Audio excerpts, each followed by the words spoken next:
Assalamualaikum warahmatullahi wabarakatuh. Kami dari kelompok 5 akan mempresentasikan tentang sistem interconnection. Saya Nur Alina sebagai moderator sekaligus notulen dari presentasi kami, dan teman saya Nisa Afifah sebagai presentator kali ini. Kepadanya silakan dimulai presentasinya. Sistem interkoneksi merupakan sistem yang saling menghubungkan tiga komponen struktur top-level komputer, yakni CPU, main memory, dan input-output. Sistem interkoneksi berupa struktur interkoneksi, yakni kumpulan lintasan interkoneksi. Struktur interkoneksi terdiri dari bus, yakni saluran atau jalur transportasi informasi antara dua atau lebih alat-alat dalam sistem komputer.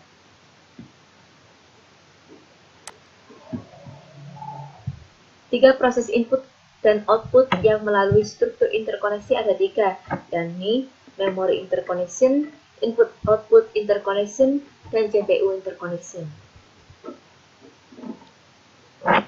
Dari ketiga proses tersebut, maka struktur interkoneksi harus mendukung transfer informasi CPU ke memori, yakni CPU menyimpan atau menulis data ke memori, memori ke CPU, yakni CPU membaca data maupun instruksi dari memori, CPU ke input-output, yakni CPU mengirim data ke periferal melalui modul input-output, input-output ke CPU, yakni CPU membaca data dari periferal melalui modul input-output, dan transfer informasi input-output ke memori atau dari memori, yakni modul input-output dan memori melakukan proses DMA atau Direct Memory Access yang membuat komunikasi antar periferal dengan memori lebih efisien.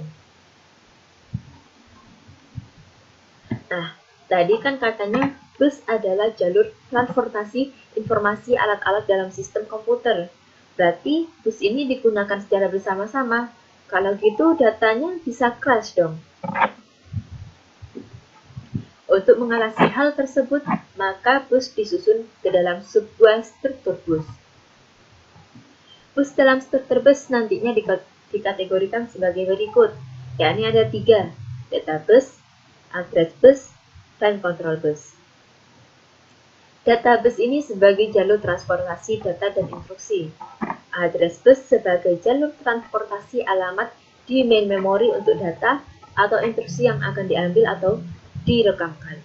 Control bus sebagai pengirim sinyal pemberitahuan dikirimnya atau diterimanya informasi dari satu alat ke alat lain.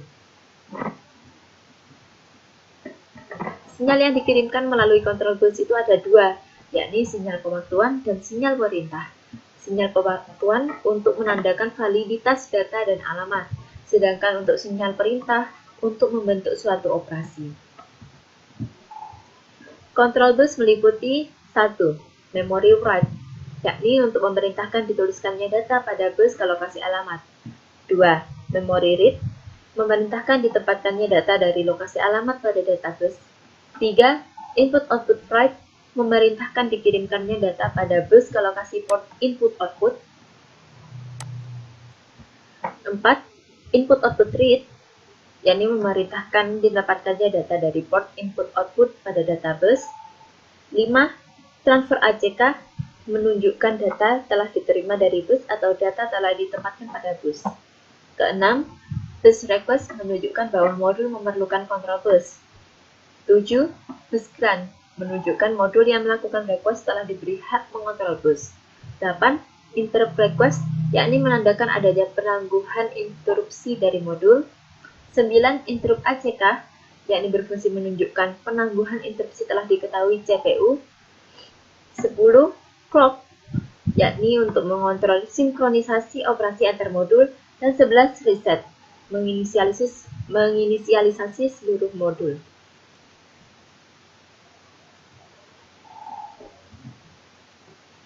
Prinsip operasi bus itu ada dua, yakni operasi pengiriman data ke modul lainnya dan operasi meminta data dari modul lainnya. Operasi pengiriman data ke modul lainnya ada dua tahapan, yakni tahapan pertama, modul meminta penggunaan bus. Kemudian tahapan kedua, jika disetujui, modul akan memindahkan data yang diinginkan ke modul yang dituju. Sedangkan untuk operasi meminta data dari modul lainnya, itu ada 3 tahapan. Tahapan pertama, modul meminta penggunaan bus. Kemudian tahapan kedua, modul mengirim request ke modul yang dituju melalui kontrol bus dan alamat yang sesuai. Dan yang terakhir di tahapan ketiga, yakni modul menunggu modul yang dituju mengirimkan data yang diinginkan. Merancang arsitektur bus pada dasarnya dirancang seperti ini. Nah, jika kita lihat gambar di samping, maka kita akan tahu bahwa arsitektur bus ini berfungsi untuk mengontrol konektivitas data antara input-output dengan CPU dan bahan memori. Namun, rancangan dasar ini dapat menurunkan kinerja sistem karena banyak input, output, dan memori dihubungkan ke bus. Maka, perlu diterapkannya modul arsitektur lain untuk mengatasinya.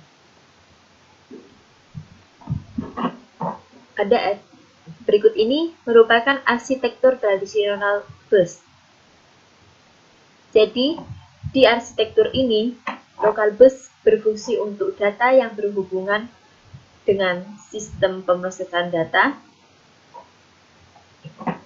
Kemudian, sistem bus ini digunakan untuk data yang berhubungan dengan sistem memori. Expansion bus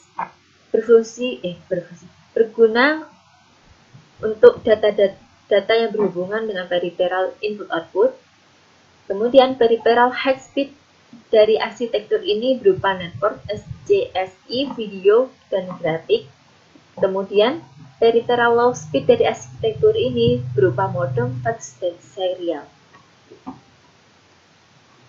Kemudian ada pula arsitektur high speed bus.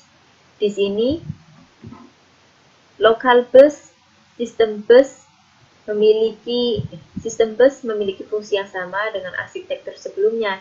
Namun di sini di arsitektur ini terdapat high speed bus dan expansion bus. High speed bus untuk data yang berhubungan dengan peripheral input-output yang cepat, sedangkan untuk expansion bus ini digunakan untuk data yang berhubungan dengan peripheral input-output yang lambat. Peripheral high speed dari arsitektur ini berupa network, SCSI, video, dan grafik, sedangkan untuk peripheral low speed dari arsitektur ini berupa modem, fax, dan serial.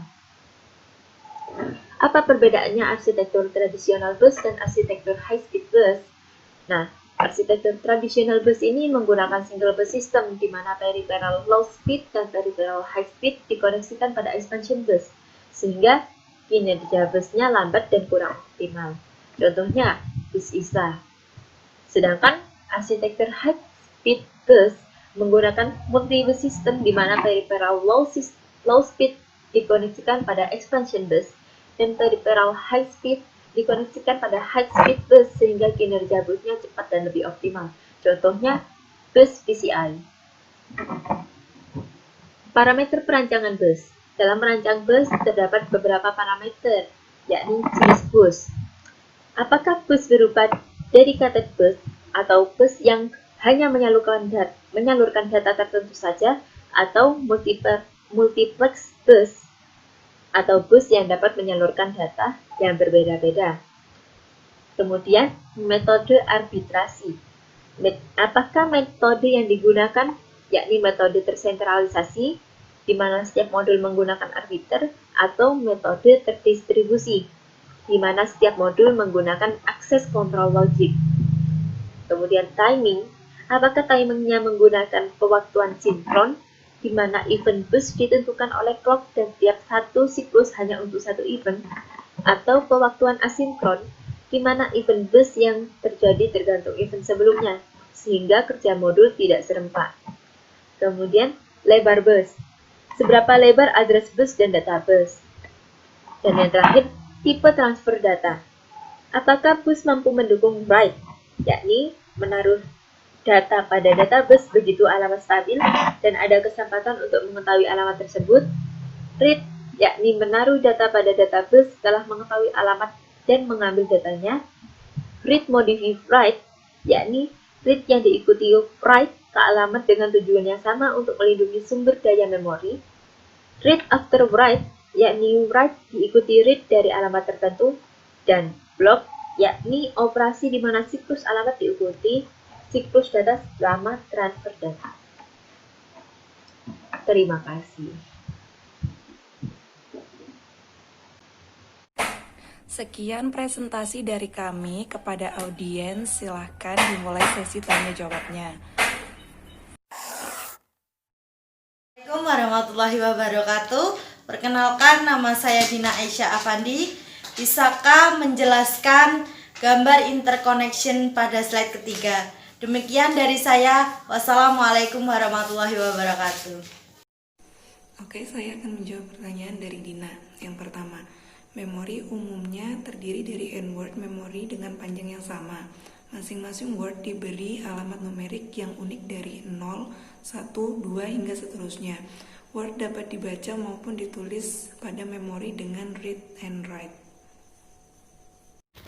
Assalamualaikum warahmatullahi wabarakatuh. Kenalkan, nama saya Cica Melia. Yang ingin saya tanyakan adalah, apakah dua bus dalam arsitektur yang berbeda dapat digunakan dalam satu komputer? Sekian, terima kasih. Oke, pertanyaan kedua dari Cica. Bisa, buktinya BIS ISA dan PCI dapat diterapkan dalam satu motherboard. Perkenalkan, nama saya Siti Ajarisa Fitriawati. Saya kurang paham mengenai apa itu DMA. Oke, yang ketiga pertanyaan dari Siti Hajar. DMA merupakan fitur sistem komputer yang memungkinkan subsistem hardware tertentu mengakses memori sistem utama atau dengan kata lain, memori akses acak, yang mana terpisah dari CPU. Cara kerja DMA yakni mengambil alih kerja prosesor dalam memproses instruksi yang masuk melalui I/O. Nantinya prosesor tinggal mendapat laporan saja bahwa akan ada tugas yang dihandle oleh DMA, dan setelah beres, tinggal menunggu laporan tugas beres. Fitur ini sangat berguna saat CPU tidak bisa menunggu laporan. Fitur ini sangat berguna saat CPU tidak bisa mengikuti laju transfer data atau melakukan pekerjaan sambil menunggu transfer data I/O yang relatif lambat. Dengan begitu, terbentuklah efisiensi komunikasi antara I/O dengan memori. Assalamualaikum warahmatullahi wabarakatuh. Saya Ananda Mardiana Putri. Menurut Anda, mana yang lebih baik antara dedicated bus dengan multiplex bus?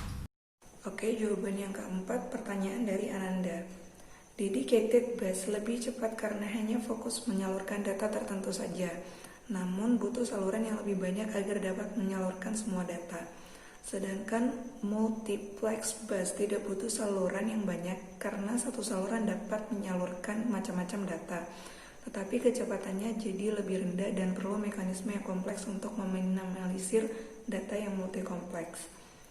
Jadi dedicated bus cocok untuk Anda yang mengedepankan segi kinerja, tapi jika Anda ingin lebih menghemat tempat, maka multiplex bus lebih baik. Nama saya Wildan Muhabilhaq. Saya ingin bertanya, bagaimana cara menentukan lebar address bus dan data bus yang baik? Oke, yang terakhir pertanyaan dari Wildan. Jawaban pertanyaan dari Wildan, maksud saya, semakin lebar address bus, maka semakin banyak range lokasi yang dapat direferensikan. Begitu pula dengan data bus, semakin lebar data bus, maka semakin besar pula data yang ditransfer dalam sekali waktu.